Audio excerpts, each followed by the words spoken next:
Welcome, everybody, to the Gameology Podcast. I'm your host, Matt. I'm with permanent co-host, Attila. Hello there. And we are doing a deep dive into a game Attila is not too happy about. It is Paper Mario Sticker Star. Yeah, this is, as a lot of people might know, I really love the Paper Mario franchise. Like, I played the original on the N64. I played the Thousand Year Door game on the GameCube. And then, oh man, I was so excited when the Super Paper Mario was coming out on the Wii. That wasn't a Paper Mario game. But we're not even going to talk about that one because I'm going to talk about the most egregious offender, Paper Mario Sticker Star, because this was so damn close. So close to being the Paper Mario game that I wanted, except they completely broke the combat mechanic, which was integral to the game experience. And this isn't just an opinion piece about, I'm going to talk about how much I dislike it. I have some well-composed reasons here about why I think they broke it and really what they could have done to improve it. But let's just get a couple of surface details out of the way first. For those who don't know, the Paper Mario series is well known for being like an active RPG. It's still turn-based, but when you attack, you have the ability to perform added button inputs at a given time. Like if you go to jump, as you land on the enemy, if you tap the A button, you deal an additional point of damage. And in Thousand Year Door, they really added on to that with the addition of the stylish mechanic, where if I tap A in mid-jump, Mario will like throw his hands out and do like a fancy move, and then I'll land on the enemy, and then I can do like another fancy dive back off of them. And that influences my star power, which I can then use to perform super special attacks. And that was genius because JRPGs could be criticized for being extremely boring, of where you're just mindlessly pressing the action button to just get through and just like attack. And this made you riveted to it, and it was very engaging because you had to watch and time it to the second. Exactly. You would have, similarly on your enemy's turn, you could perform a guard against their attack, which would reduce their damage by 1 point, or you could even perform a even more timing-specific super guard, which would nullify damage that you take and actually deal a point of damage back to them. So it made for a very engaging combat system, and it's something that I absolutely love and adore. And then they introduced stickers into this whole mix, and that's the whole shtick with Paper Mario Sticker Star, is the addition of the stickers. And basically, what that manifested itself in as a game mechanic is it replaced your attacks with items. So can you imagine a RPG system where you don't have attacks? Everything is an item. Everything is a consumable. You can run out of your jump ability. You can run out of your hammer ability because you just didn't have enough stickers. And is the point of this so that you have to go around and collect all of these things? Yeah, like you would pick up, like enemies would liberally drop items. Like I wouldn't say that you'd ever run out of your average jump abilities, but you'd probably run out of your good jump abilities. Maybe there are people who are coming into Paper Mario Sticker Star for the first time and they haven't played previous games in the franchise, and they were kind of down with this whole system. But just given what I and perhaps a lot of fans of the series really expected from previous entries, this whole sticker mechanic broke a lot of things. Very specifically, I should mention that when I played through the game, I found something called a first order optimal strategy, which I should define what that is. Basically, it's something that is incredibly easy to perform, which has a very high return, and is something that I can use to bypass like 90% of the situations in the game. In particular, the Koopa Shell item that you can get in the game, it's an incredibly easy attack to use. You just jump on a Koopa and he hits all enemies for massive damage, usually killing them in one hit. In the early game, you can use the green Koopa Shell, and in the later game, you can use the red Koopa Shell. Obviously, Koopa Shell items are relatively rare, that they don't get dropped by enemies very often, but you can just go to the store and fill your sticker book with them. And even though they're expensive, the bonus that you're awarded with for killing all enemies in a single turn basically covers the cost of a Koopa shell. Oh, okay. So you get like an infinite loop. Yeah, exactly. And you can just use this to plow through absolutely every single enemy in the game, just because it's so easy to perform. And I already wasn't having fun with the game, so I just said, hell with it. I still want to get through this at least once to see if it ever gets good. So I just relied on that to sort of carry me through the experience. It was much easier than it otherwise should have been. But then you would run up against the bosses in the game, for which obviously you can't use a single item. Like that would be ridiculous. Oh wait, that's how they designed the whole game. Every single boss has a specific item, which if you use it on them, it's an instant kill, or almost an instant kill. So they're just basically like a door, and you're trying to find the key. Yeah. And in this case, is it possible to beat them without the special? It's sticker? possible. It's just ridiculously hard. And the what the game would do is that because this is on the 3DS, you would discover just like objects in the game, like a fan or a pair of scissors. And you can imagine using scissors on paper is very devastating effect. But the weird thing they would do is they would say, okay, you found this 3D object. That's in your inventory now. Can you use it? Nope. You have to travel all the way back to the game's hub town where you stickerify the 3D object. Like you take the thing out of your inventory, press it flat, put it back in your inventory as a sticker, which takes up like half a page of your sticker book. And that's the other main issue, is that your sticker book has limited space. So you can only carry around so many of these. And compounding this issue is the fact that before you get into an encounter with one of these boss enemies, it's almost impossible to know which one of these like instant kill items you need to beat them. So I think you can see where there's a bit of like a compounding problem here. You have a finite amount of space. You can't carry all these around with you. You end up encountering the boss, and only then do you find out, oh, okay, I need this item to defeat them. So you're practically guaranteed to die to the boss at least once, then have to leave the level that the boss is in, trek all the way back to the town, stickerify the item that you need, trek all the way back to the boss, and then fight him. And they even knew this. They even designed the levels around this, where like if you get all the way to the end, you would like unlock some shortcut within the boss level that made it so you didn't have to play through the entire thing all over again. Like there would be like a warp pipe that they add to the beginning of the level that takes you right to the boss. But just the fact that they accounted for, like that they knew that they were doing something that was just like terrible. The fact that you have to lose to the boss, that you end up in this encounter and there are no environmental clues to let you know of like, oh, this is what I need. For example, one of the first bosses you fight, second boss maybe in the game, is a Pokey. And it's a giant towering Pokey, and you go up a lift to end up in the boss arena where you immediately encounter him. That arena looks like a baseball stadium, and a Pokey is made up of a bunch of balls. So you figure like, oh, okay, I'm in a baseball stadium.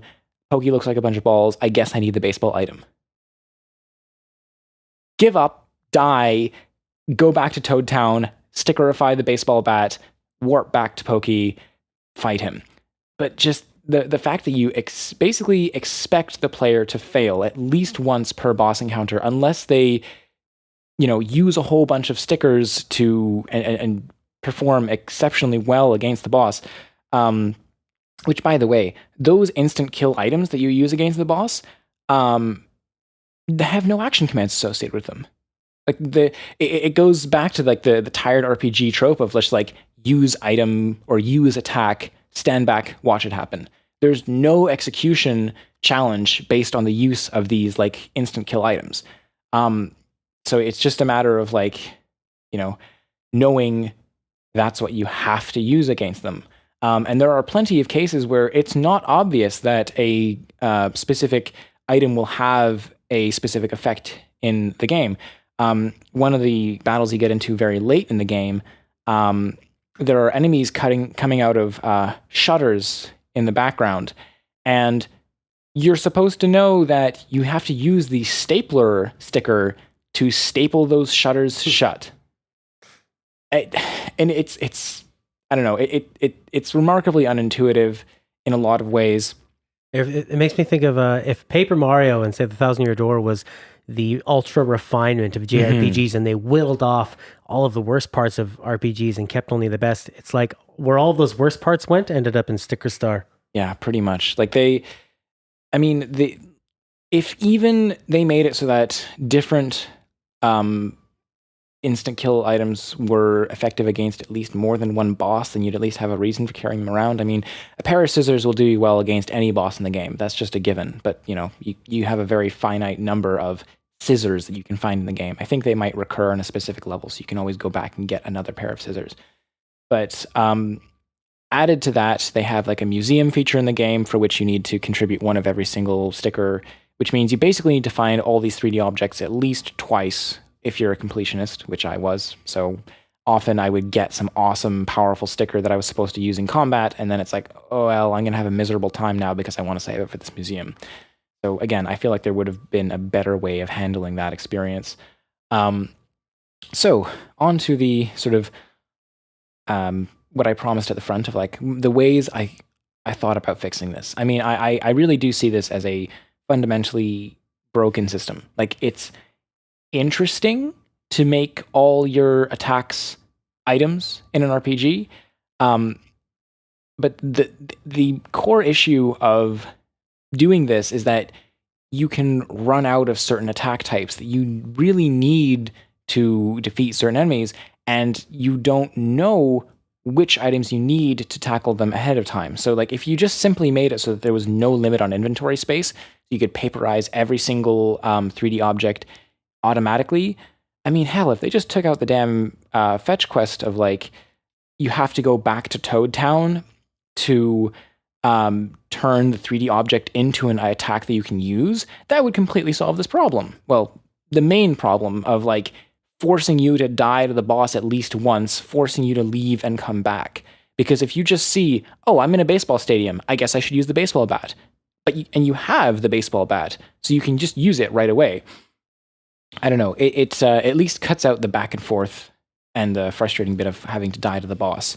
But more specifically, if you had at least an unlimited number of basic attacks, like you were never limited on the number of jumps and hammer attacks you could use, I feel like that would go a great way towards remedying, like, maybe more emphasis on inventory-based combat, but not entirely. Like, basically, the inventory management took mana out of the game, right? Mm-hmm. The pool of energy from which you draw to use specific like special attacks, that was your item use in this game. Just using more rare stickers. But again, just because you're using a more rare sticker doesn't mean it is any harder to use. There's no difference in the execution challenge from using it. And as I said, the most powerful of all the stickers that you can possibly use have no execution challenge associated with them whatsoever. I guess it comes down to, why do we actually play a game? And I'm struggling to find where is the rewarding factor in this game other than just bashing your head against the wall until you find it. And then it's like giving somebody a very, very low skilled job that takes zero brain thought, but not even giving them the tools to do it. And then making them fail at digging a hole and then telling them there's a shovel 20 minutes away that they need to go pick up. Yeah, I think you've really struck the nail on the head there. I mean, one of the great mechanics that you had in both previous games was something called the Tattle ability. And that was associated with the first partner character that you get in both games. And what it would do is it makes enemies' health visible, so you know how many hit points they have. It would outline any specific weaknesses that the character would have. And if they had made Tattle a sticker in this game, it would mean that you would, use it on an enemy, and then it would be up to you as the player to remember what those vulnerabilities and weaknesses are. So naturally, as you progress through the game, you're carrying less Tattle stickers and more impact stickers. And then if they just had more classes of stickers that had strengths and weaknesses against specific types of enemies, that would make the whole mechanic, the whole experience much more satisfying, because otherwise, as you said, it's either like not clear at all what you're supposed to be doing, or so blatantly obvious but out of reach. And that's just, both of those are frustrating experiences and not something that you want out of a game. Is the story worth going through for? I mean, technically there's a story. It follows much more along the lines of a traditional Mario game in that it's broken up into levels. With like, they're sort of weird though, because they're like levels that are spread out across a world map, which makes it, I guess, easier for backtracking. Like, at least to get back to Toad Town, all you have to do is walk out and leave a level and then go to Toad Town, hop into it on the world map, walk through Toad Town to get to the stickerifying place and so on. Right. But it's not It's not an RPG epic. Yeah, exactly. And just by nature of that sort of level-based division of the game, there isn't much of a story to be spoken of at all. Like, you don't have partners in the game. In all the previous Paper Mario games, a lot of the dialogue and a lot of the intrigue came from the like motivations and challenges that your partners faced. You know, with Mario just being a sort of blank slate player insert. So Teaming up with Bowser. Yeah. In the original Mario RPG, not necessarily in any of the other Paper Mario games, but you know, Bowser has motivations, and you know, Mario's motivation is save the princess, save the day.